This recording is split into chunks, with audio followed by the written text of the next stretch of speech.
بسم اللہ الرحمن الرحیم۔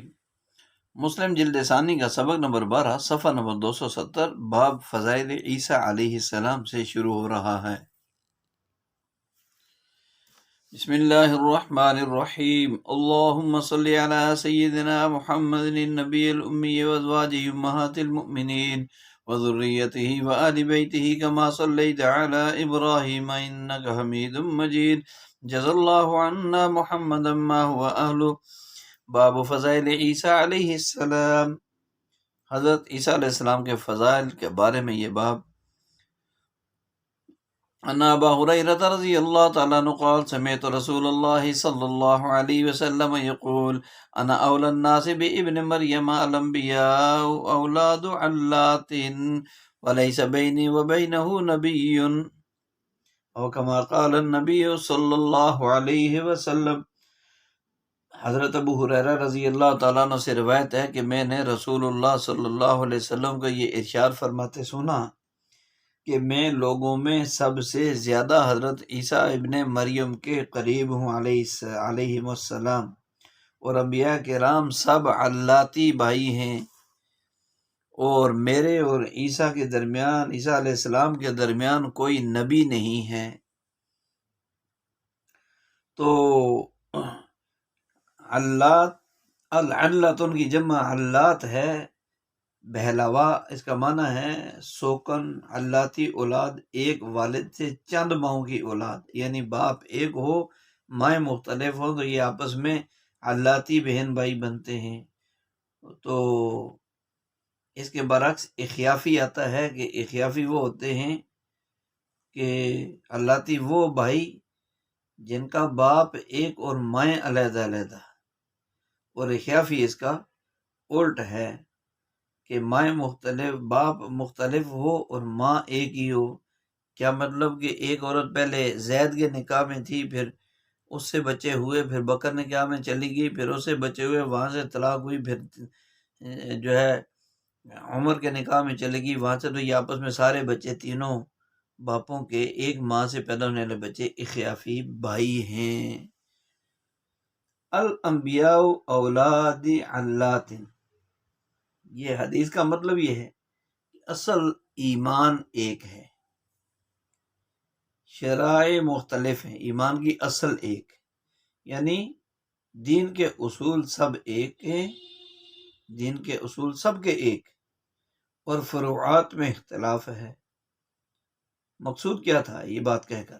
بعثت کو والد سے تشبیہ دی اور شرائع کو والدہ سے تشبیہ دی، کہ سارے نبیوں کی بعثت وہ ایک ہی مقصد ہے، شریعتیں مختلف، تو وہ اس طرح تشبیہ دے دی۔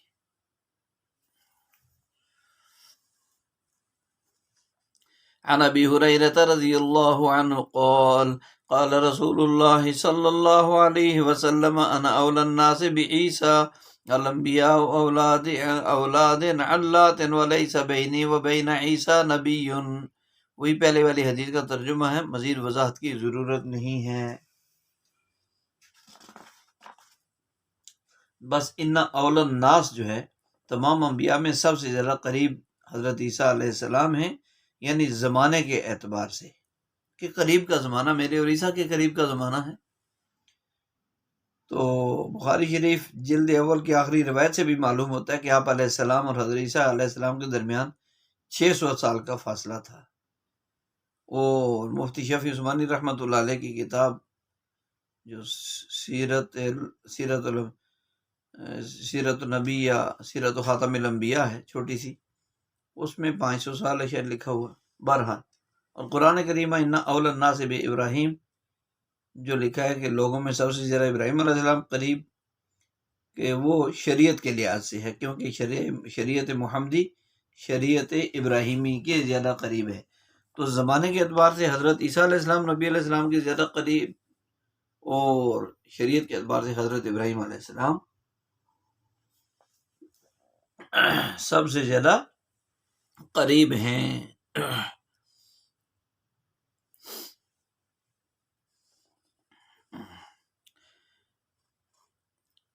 حدثنا ابو هريرة رضي الله عنه عن رسول الله صلى الله عليه وسلم فذكر حديثا منه وقال رسول الله صلى الله عليه وسلم انا اولى الناس بعيسى بن مريم عليهم السلام في الاولى والاخره. قالوا كيف يا رسول الله؟ قال الانبياء اخوة من علات امهاتهم من علات وامهاتهم شتى ودينهم واحد فليس بيننا نبي. کہ حضرت ابو ہریرہ رضی اللہ تعالیٰ عنہ سے روایت ہے، رسول اللہ صلی اللہ علیہ وسلم نے فرمایا کہ لوگوں میں سب سے زیادہ میں عیسیٰ بن مریم کے قریب ہوں، دنیا اور آخرت میں، فی الاولا دنیا والآخرہ آخرت. لوگ صحابہ نے عرض کیا کیسے اللہ کے رسول، وہ کیسے؟ تو آپ صلی اللہ علیہ وسلم نے فرمایا کہ تمام انبیاء کرام آپس میں علاتی بھائی ہیں اور ان کی مائیں مختلف ہیں، مائیں علیحدہ علیحدہ ہیں، آپس میں علاتی بھائی ہیں اور ان سب کا دین ایک ہی ہے. فلیس بیننا نبی، اور ہمارے درمیان یعنی میرے اور عیسیٰ علیہ السلام کے درمیان کوئی نبی نہیں ہے. یہ وضاحت پہلے ہو چکی ہے کہ علاتی بھائی ہیں، یعنی کیا مطلب کہ دین بنیادی طور پر نبی، سارے نبیوں کا جو مقصود ہے وہ ایک ہی ہے، اور شریعتیں جو ہے وہ جیسے ایک آدمی کی مختلف بیویاں ہوں تو اولادوں کی مختلف مائیں ہوگی تو اس طرح ہے، شریعت مختلف. قلوبہم شتیٰ، القرآن کتب شتیٰ، مختلف کتابیں، مختلف کے معنی میں آتا ہے لفظ شتیٰ. عن ابی ہریرہ رضی اللہ عنہ ان رسول اللہ صلی اللہ علیہ وسلم قال ما من مولود یولد الا نخسه الشیطان فیستحل صارخا من نخسة الشیطان الا ابن مریم وامه. ثم قال ابو هريرة رضي الله تعالى عنه اقرأوا إن شئتم وإني أعيذها بك وذريتها من الشيطان الرجيم.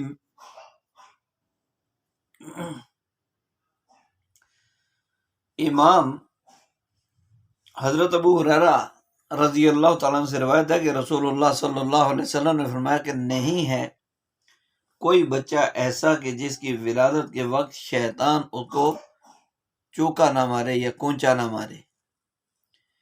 پھر وہ بچہ شیطان کے کونچا مارنے کی وجہ سے چیختا یعنی روتا ہے، سوائے ابن مریم اور ان کی والدہ علیہ السلام کے.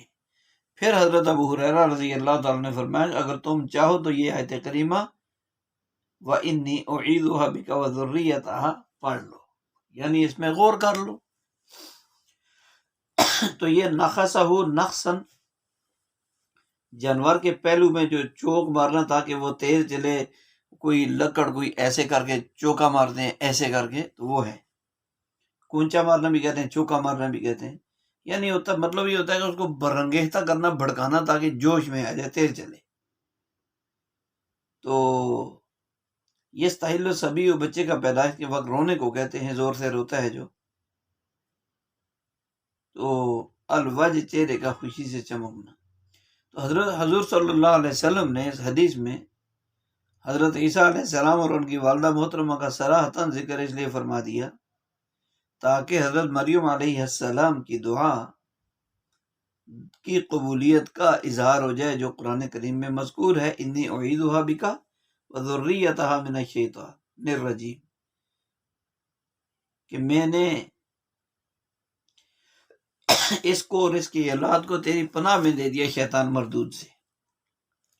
تو اس سے یہ لازم نہیں آتا کہ دوسرے انبیاء علیہ السلام کو ولادت کے وقت شیطان نے چھوا ہوگا، بلکہ دوسرے، یہاں صرف ان دو کا بتانا مقصود ہے، دوسرے لوگوں کی نسبت، نہ کہ انبیاء کی نسبت.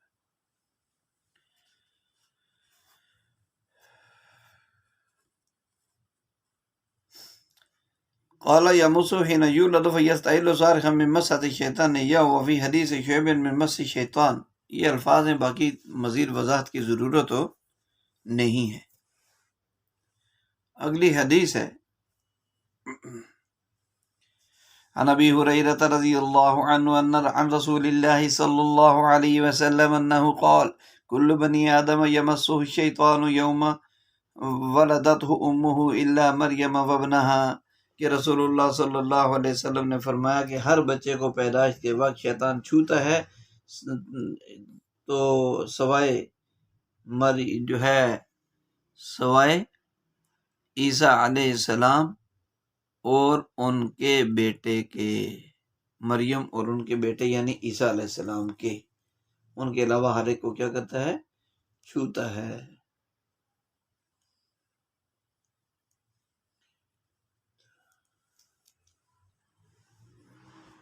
تو جو بچہ بھی پیدا ہوتا ہے شیطان اس کو چھوتا ہے، وہ کونچا سا مارتا ہے، یعنی کوئی چیز چبو دینا، تو وہ بچہ شیطان کے کونچا مارنے کی وجہ سے روتا ہے، سوائے ابن مریم اور ان کی والدہ مریم علیہ السلام کے، کہ ان کو اللہ تعالیٰ نے شیطان کی شرارت سے محفوظ رکھا۔ حدیث کے ظاہر سے تو معلوم ہوتا ہے کہ یہ فضیلت صرف انہی دو کو حاصل ہے، ماں بیٹے کو، جبکہ علماء کرام اور قاضی عیاض رحمہ اللہ فرماتے ہیں تمام انبیاء اس فضیلت میں شریک ہیں، تمام انبیاء اس میں شریک ہیں۔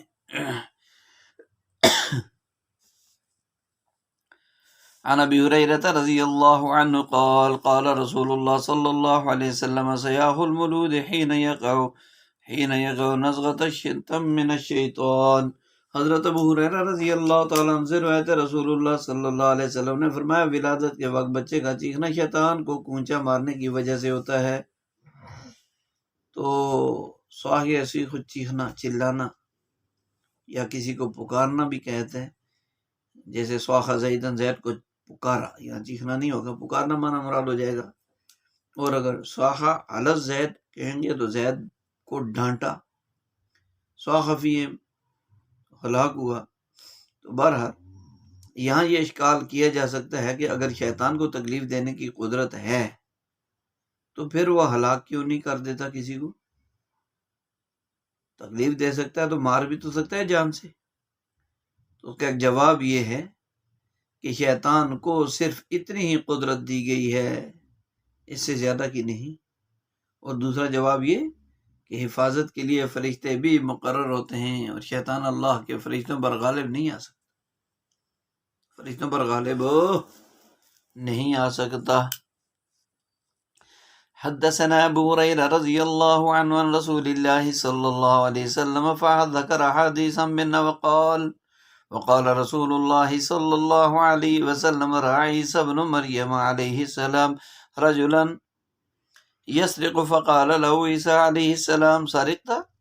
قال كلا والذي لا إله إلا هو، فقال عيسى عليه السلام آمنت بالله وكذبت نفسي۔ حضرت ابو ہریرہ رضی اللہ تعالیٰ عنہ سے نے حدیث بیان کی رسول پاک علیہ السلام سے، پھر بہت ساری حدیث کا ان میں سے ذکر کیا، کچھ حدیث کا ذکر کیا۔ رسول پاک علیہ السلام نے فرمایا کہ عیسیٰ بن مریم علیہ السلام نے ایک آدمی کو چوری کرتے ہوئے دیکھا، تو عیسیٰ علیہ السلام نے اس سے فرمایا کہ تو نے چوری کی؟ تو نے چوری کی؟ اس نے کہا اللہ کی قسم، کلا ہرگز نہیں، اللہ کی قسم، قسم اس ذات کی جس کے سوا کوئی معبود نہیں۔ تو عیسیٰ علیہ السلام نے کہا آمنت باللہ، کہ میں اللہ پر ایمان لایا اور میں نے اپنے نفس کو جھٹلایا، میں نے اپنے نفس کو جھٹلایا۔ مطلب یہ کہ جب تو نے اللہ جل جلالہ کی قسم کھا لی تو اب میں تجھے سچا سمجھتا ہوں اور اپنے نفس کو جھٹلاتا ہوں۔ اس روایت سے واضح طور پر انبیاء کرام علیہ السلام کے علم غیب کی بھی نفی ہو گئی کہ غیب عالم الغیب تو اللہ ہی ہے۔ اگلا باب ہے من فضائل ابراہیم خلیل اللہ علیہ السلام۔ حضرت ابراہیم علیہ السلام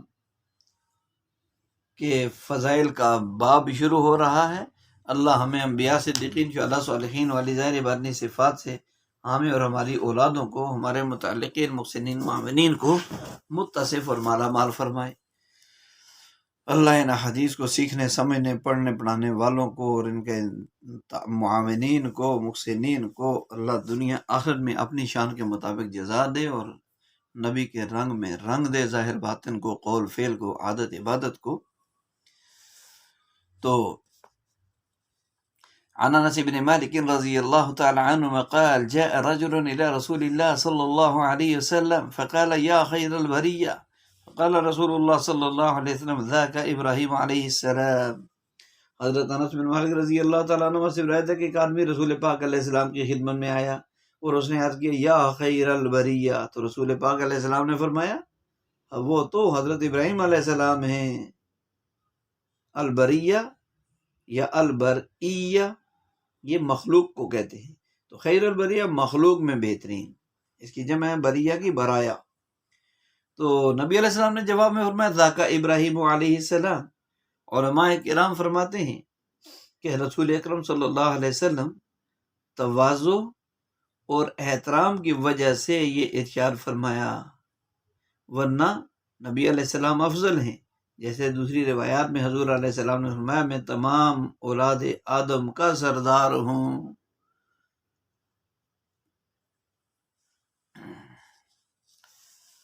تو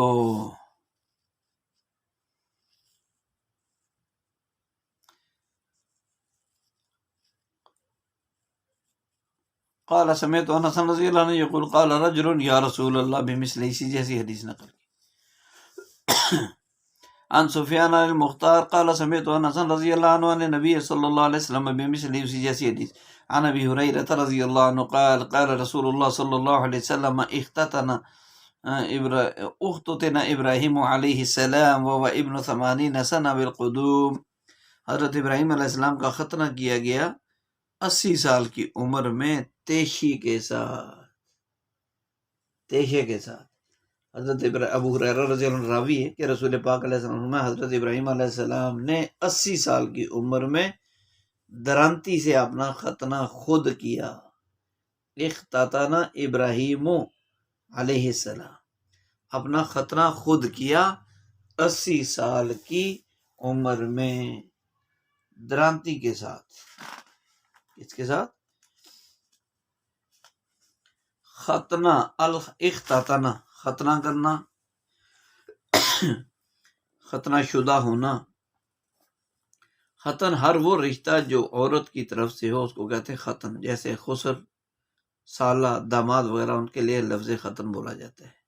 بہرحال ابراہیم علیہ السلام نے درانتی سے خود اپنا ختنہ کیا جب ان کی عمر 80 سال کی تھی۔ یہ صحیح روایت ہے۔ ایک روایت میں 120 سال بھی آیا ہے، اور درانتیوں کو کہتے ہیں جیسے گھاس کاٹا جاتا ہے، تو اس کے ساتھ کیا۔ لیکن اس کا یہ مطلب نہیں ہے کہ آج لوگ بھی اس حدیث کو سامنے رکھتے ہوئے درانتی کے ساتھ اپنے بچوں کی جو ختنہ پروگرام شروع کر دیں، بلکہ آج کل جیسے جدید دور، جدید آلات کی سہولت اور نعمت اللہ نے دی ہے، تو اسی سے فائدہ اٹھانا چاہیے۔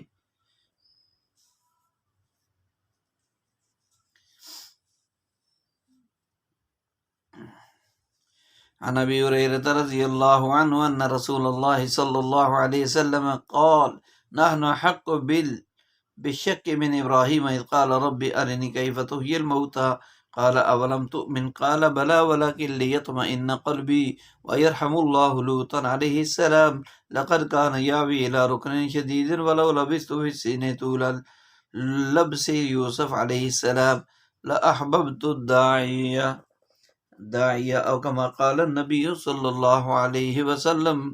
حضرت ابو ہریرہ رضی اللہ تعالیٰ سے روایت فرماتے ہیں کہ رسول اللہ صلی اللہ علیہ وسلم نے فرمایا، رسول اللہ صلی اللہ علیہ وسلم نے فرمایا کہ ہم ابراہیم علیہ السلام سے زیادہ شک کرنے کے حقدار ہیں کہ جب ابراہیم علیہ السلام نے فرمایا اے پروردگار مجھے دکھا دے مردوں کو کس طرح تو زندہ کرتا ہے، رب اے میرے رب آرینی مجھے دکھا دے کیف تحیی الموتى تو مردوں کو کیسے زندہ کرتا ہے۔ تو اللہ نے فرمایا کیا تجھے یقین نہیں ہے ابراہیم؟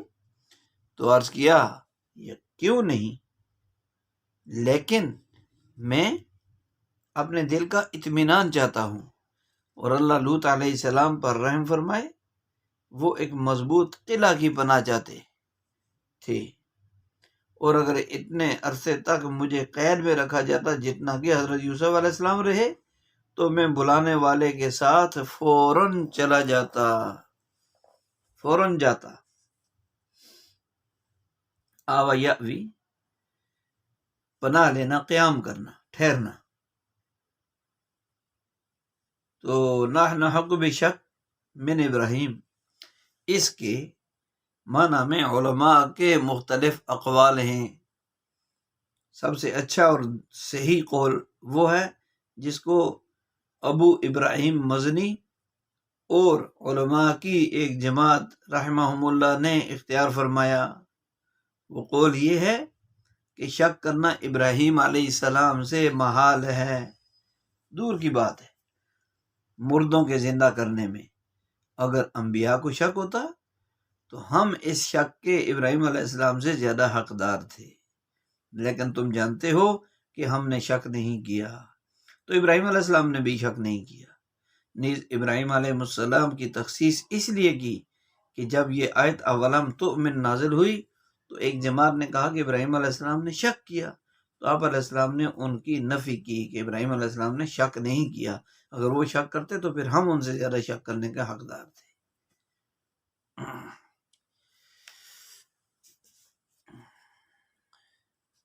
عن ابی ہریرہ رضی اللہ عنہ عن رسول اللہ صلی اللہ علیہ وسلم بمعنی حدیث یونس عن زہری، اسی جیسی حدیث مذکورہ حدیث کی طرح روایت کی ہے۔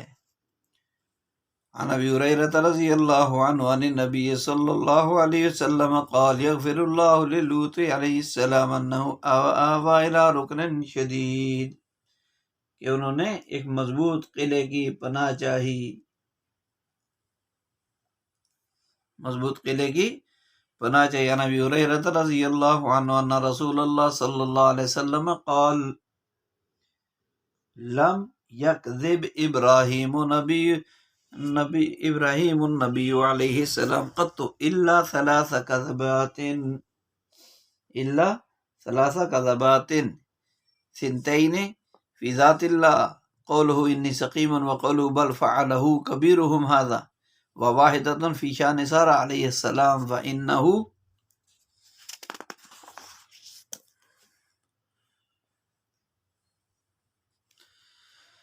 قدم ارضا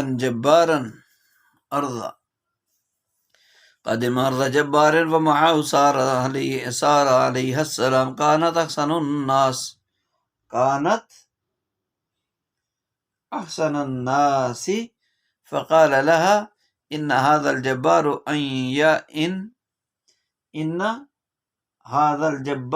ان يعلم انك امرأتي يغلبني عليك فإن سألك فأخبريه إنك أختي في الإسلام فإني لا أعلم في الأرض مسلما غيري وغيرك فلما دخل أرضه رآها بعض أهل الجبار أتاه فقال لقد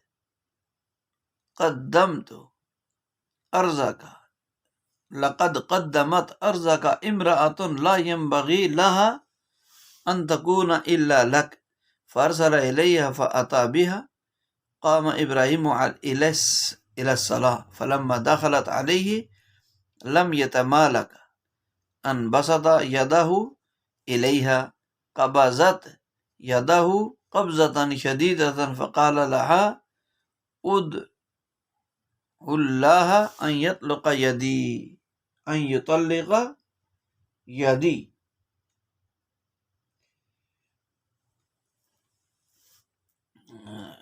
ادع الله أن يطلق يدي ولا أزرك ففعلت فعاد فقبض أشد من القبضة الأولى فقال لها مثل ذلك ففعلت فعاد فقبضت أشد من القبضتين الأوليين فقال أدعي الله أن يطلق يدي فلك الله ألا أزرك ففعلت وأطلقت يده ودعا الذي جاء بها فقال له إنك إنما أتيتني بشيطان ولم تأتني بإنسان فأخرجها من أرضي وأعطيها هاجر وقال فأقبلت تمشي فلما رآها إبراهيم عليه السلام انصرف فقال لها مهيمن قالت خيرا كفى الله يد الفاجر وأخدم خادما قال ابو ہریرہ رضی اللہ عنہ فتلک امکم یا بنی ماء السماء. حضرت ابو ہریرہ رضی اللہ تعالیٰ عنہ سے روایت ہے کہ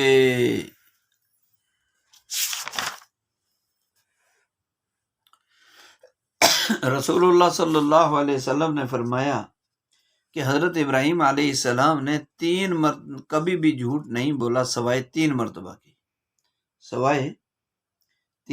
کی. 2 جھوٹ تو اللہ کی ذات کے بارے میں بولے، ان میں سے ان کا ایک انہوں نے فرمایا کہ انی سقیمن میں بیمار ہوں، جب بتوں کی وہ جو سالانہ میلہ تھا بتوں کے پجاریوں مشرکین کا تو اس میں، اور دوسرا ان کا جو بتوں کو توڑا تو بڑے بت کے کندھے پر وہ چھوڑ دیا تھا، تو کس نے توڑا؟ تو انہوں نے کہا بل فعلہ کبیرہم، کہ بتوں کو ان کے بڑے بت نے توڑا ہوگا. اور تیسرا حضرت سارہ علیہ السلام کے بارے میں، تیسرا جھوٹ حضرت سارہ علیہ السلام کے بارے میں. تو ان کا واقعہ یہ ہے کہ حضرت ابراہیم علیہ السلام ایک ظالم اور جابر بادشاہ کے ملک میں آئے، اور ان کے ساتھ حضرت ان کی بیوی حضرت سارہ علیہ السلام بھی تھی، اور حضرت سارہ علیہ السلام بڑی تمام لوگوں میں خوبصورت خاتون تھی. تو ابراہیم علیہ السلام نے حضرت سارہ علیہ السلام سے کہا کہ یہ جبار، یہ ظالم بادشاہ جو ہے، اگر اس ظالم بادشاہ کو یہ علامہ پتہ چل گیا، معلوم ہو گیا کہ تو میری بیوی ہے، تو وہ تجھے مجھ سے چھین لے گا. تو پھر اگر وہ تم سے پوچھے تو اس کو بتا دینا کہ تو میری بہن ہے، تو اس کو بتا دینا، تو اسے پوچھے اسے بتانا کہ یہ میرا بھائی ہے، کیونکہ تو میری اسلامی بہن ہے، اور میں جانتا ہوں کہ اس زمین میں میرے اور تمہارے علاوہ کوئی بھی مسلمان نہیں ہے. فلما دخل ارضہ رآہ بعض آل الجبار، پھر جب وہ داخل ہوئے اس بادشاہ کے ملک میں، تو اس بادشاہ کے بعض کارندوں نے حضرت سارہ علیہ السلام کو دیکھ لیا. تو انہوں نے جب دیکھ لیا تو وہ بادشاہ کے پاس آئے اور ان کو کہا کہ تیرے ملک میں، تیری بادشاہت میں ایک ایسی عورت آئی ہے کہ جو تیرے علاوہ کسی کے لیے مناسب نہیں ہے، کسی کے لائق نہیں ہے. تو فأتی بہا، اس ظالم بادشاہ نے فأتی بہا، حضرت سارہ علیہ السلام کو بلوا لیا. ابراہیم علیہ السلام نماز میں کھڑے ہو گئے. تو ابراہیم علیہ السلام نماز کے لیے کھڑے ہو گئے، تو جب وہ حضرت سارہ علیہ السلام اس بادشاہ کے پاس گئی تو ظالم بادشاہ نے بے اختیار اپنا ہاتھ ان کی طرف بڑھایا. تو حضرت سارہ علیہ السلام نے اس ظالم کا ہاتھ پکڑ دیا، مضبوط پکڑ لیا یا جکڑ لیا.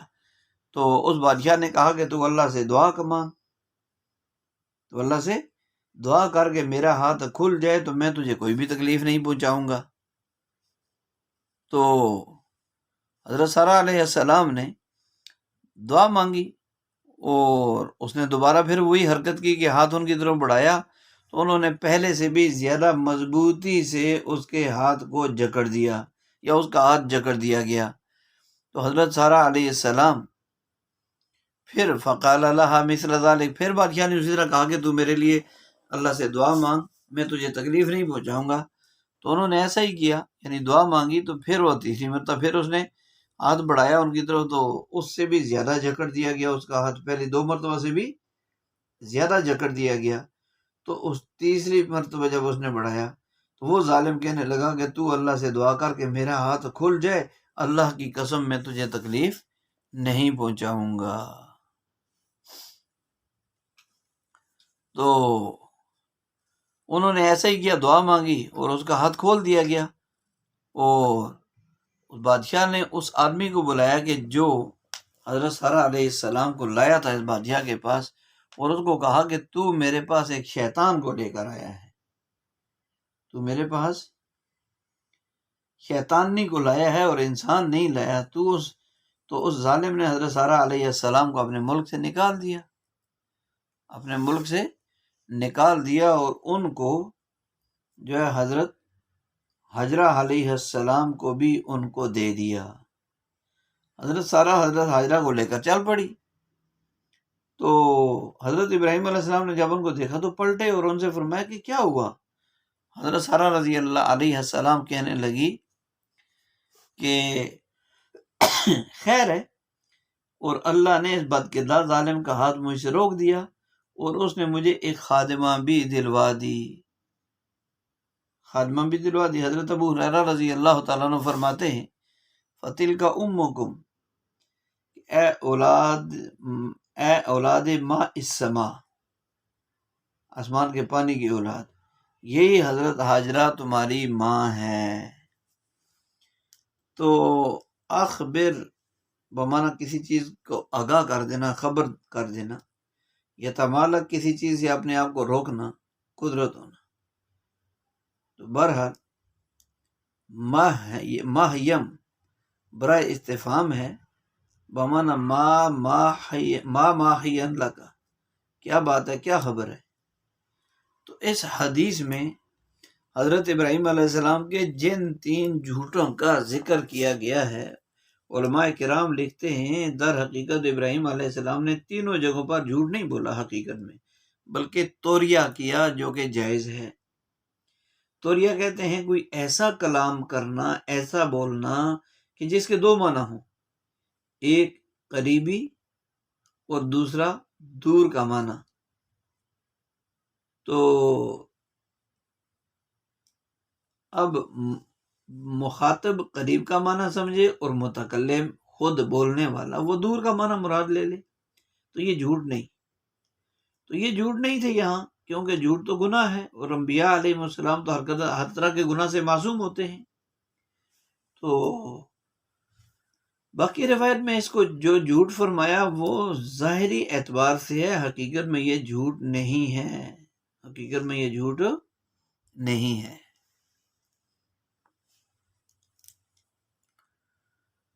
تو دعا ہے کہ اللہ تعالی ہمارے علم و عمل میں برکتوں سے مالا مال فرمائے، قدم بقدم آسانیاں، قبولیت اور کامیابیاں نصیب فرمائے۔ بالخصوص اللہ جل شانہ تمام طالبات جو ان اسباق کو سیکھنے سمجھنے میں کوشاں ہیں، محنت کر رہی ہیں، اللہ ان کی محنت اور سعی کو قبول فرمائے اور ان کو نمایاں کامیابیاں اور اپنی بارگاہ میں قبولیت اور اپنی رضا والی، عافیت والی پاکیزہ زندگی سب کا مقدر فرمائے۔ سبحان ربک رب العزت عما یصفون وسلام علی المرسلین والحمد للہ رب العالمین۔